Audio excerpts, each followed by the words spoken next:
안녕하세요.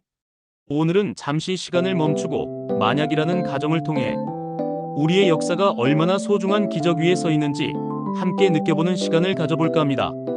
만약 임진왜란 한복판에서 그 위대한 이름 이순신 장군이 우리 곁에 없었다면 우리의 역사는 과연 어떤 모습으로 흘러갔을까요? 상상만으로도 가슴 시리고 먹먹해지는 질문입니다. 때는 1592년 조선은 평화로운 아침을 맞이하는 듯 했지만 동해에서 밀려오는 거대한 먹구름은 이미 예고된 비극의 전조였습니다. 일본의 도요토미 히데요시는 전국시대를 통일한 후 그 칼끝을 조선으로 돌려 대륙 침략의 야망을 불태우고 있었습니다. 부산에 상륙한 왜적은 파죽지세로 북상하며 조선 팔도의 삽시간에 전쟁의 불길을 지폈습니다. 파죽지세로 밀려오는 왜군의 육군은 속수무책으로 무너졌고 불과 몇 주 만에 수도 한양에 함락되는 참담한 상황이 벌어졌습니다. 백성들은 피난길에 나섰고 나라는 혼란과 절망의 소용돌이에 휩싸였습니다. 이때 조선의 남해 바다에서 홀로 거대한 파도를 막아선 이가 있었으니 그가 바로 이순신 장군입니다. 만약 이순신 장군이 없었다면 이 바다는 과연 누구의 것이 되었을까요? 그리고 조선의 운명은 어떻게 되었을까요? 역사학자들은 이구동성으로 이야기합니다. 이순신 장군이 없었다면 조선은 해상 제해권을 완전히 상실했을 것이라고 말입니다. 당시 일본군은 육상에서의 강력한 전력과 함께 수많은 전함과 숙련된 수군을 보유하고 있었습니다. 그들은 서해를 넘어 한양으로 직접 병력을 상륙시키고 후방에서 끊임없이 군량미와 무기를 보급하며 조선 전체를 손쉽게 장악할 계획을 가지고 있었습니다. 그러나 이 모든 계획은 이순신 장군의 등장과 함께 물거품이 되고 말았습니다. 그의 존재가 없었다면 일본군은 남해 바다를 통해 병력과 물자를 끊임없이 보급받으며 한반도 전체를 손쉽게 장악했을 것입니다. 우리의 젖줄과도 같은 서해 바다까지 그들의 손에 넘어갔다면 조선은 바다를 통해 겹겹이 포위되어 질식했을지도 모릅니다. 단 한 번도 패하지 않은 이순신 장군의 23전 23승이라는 기적같은 승리들이 없었다면 우리의 바다는 왜적의 것이 되고 우리는 물류의 생명줄마저 끊긴 채 무기력하게 무너졌을 것입니다. 어쩌면 임진왜란은 훨씬 더 짧은 기간에 조선의 완전한 패배로 끝났을지도 모릅니다. 상상하기도 싫은 결과가 아닐 수 없습니다. 특히 이순신 장군의 존재는 호남 지역을 보존하는 데 결정적인 역할을 했습니다. 호남은 조선의 가장 중요한 곡창지대였습니다. 한반도의 쌀 생산량 대부분을 차지하며 전쟁 중 육군과 의병들에게 필수적인 식량을 공급하는 생명줄과도 같은 곳이었습니다. 만약 호남이 왜적의 손에 넘어갔다면 조선은 식량 공급이 끊겨 전쟁을 지속할 힘을 완전히 잃었을 것입니다. 조선군은 굶주림에 지쳐 싸울 의지를 잃었을 것이고 백성들은 극심한 기근에 시달리며 무고한 생명을 잃었을 것입니다. 이순신 장군의 해전 승리 덕분에 일본군은 해상 보급로 확보에 실패했고 이는 육상에서 북진하던 일본군의 발목을 잡는 중요한 요인이 되었습니다. 이순신 장군이 없었다면 일본군은 거침없이 북상하여 평양을 넘어 의주까지 빠르게 진격했을지도 모릅니다. 조선의 국토 전체가 짓밟히는 참혹한 현실이 우리의 눈앞에 펼쳐졌을 것입니다. 더 나아가 만약 조선이 완전히 점령당했다면 중국과 일본의 관계 또한 급변했을 것이며 동아시아 전체의 역사가 우리가 아는 것과는 전혀 다른 방향으로 흘러갔을 것이라는 예측도 가능합니다.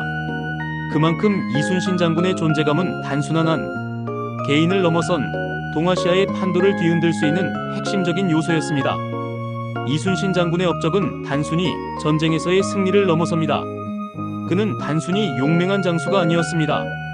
그는 뛰어난 전략가이자 불굴의 리더십으로 부하들의 사기를 드높인 진정한 지도자였습니다.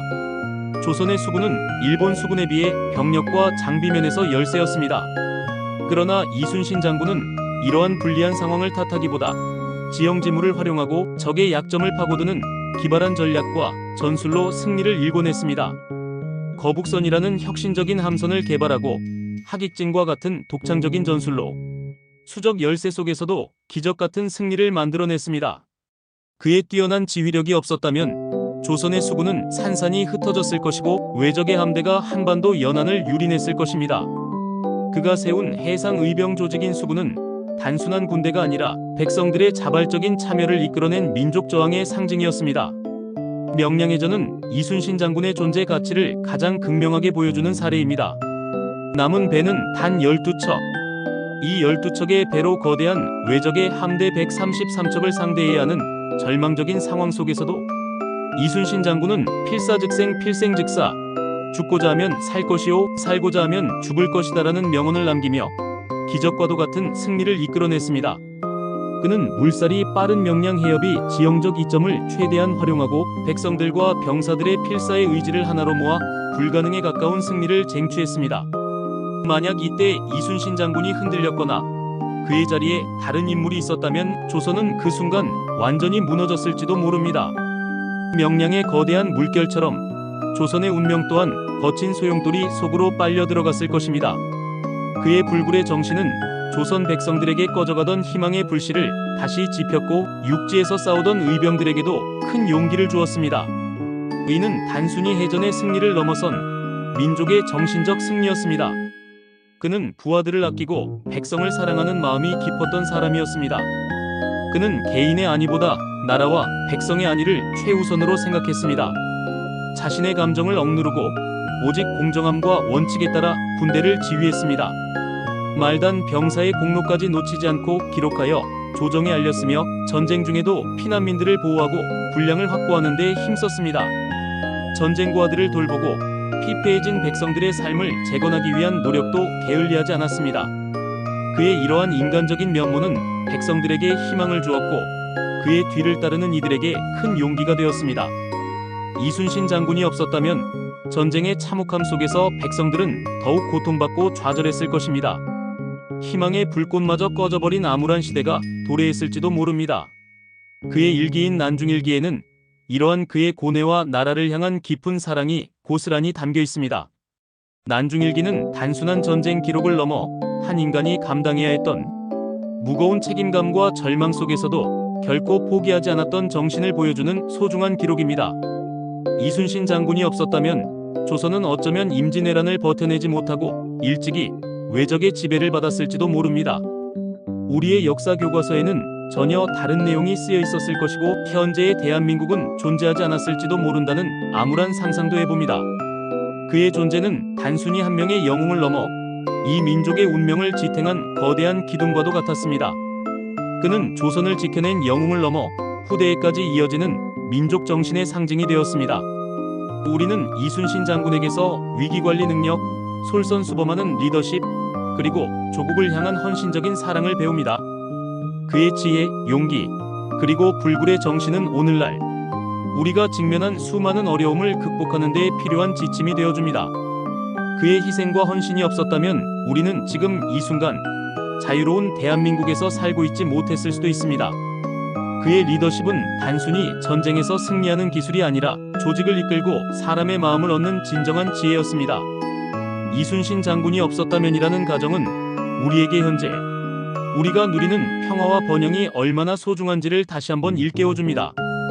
수많은 선조들의 피와 땀, 그리고 이순신 장군과 같은 위대한 영웅들의 희생 위에 세워진 나라임을 잊지 말아야 할 것입니다. 우리가 누리는 자유와 번영은 결코 거저 얻어진 것이 아니며 과거 영웅들의 헌신적인 노력이 있었기에 가능했음을 항상 기억해야 합니다. 오늘 이순신 장군이 우리 곁에 있었다는 사실에 깊이 감사하며 그의 숭고한 정신을 영원히 기억하고 본받아야 할 것입니다. 그의 이야기는 단순한 역사적 사실을 넘어 우리에게 용기와 희망을 주는 영원한 교훈으로 남아 있습니다. 감사합니다.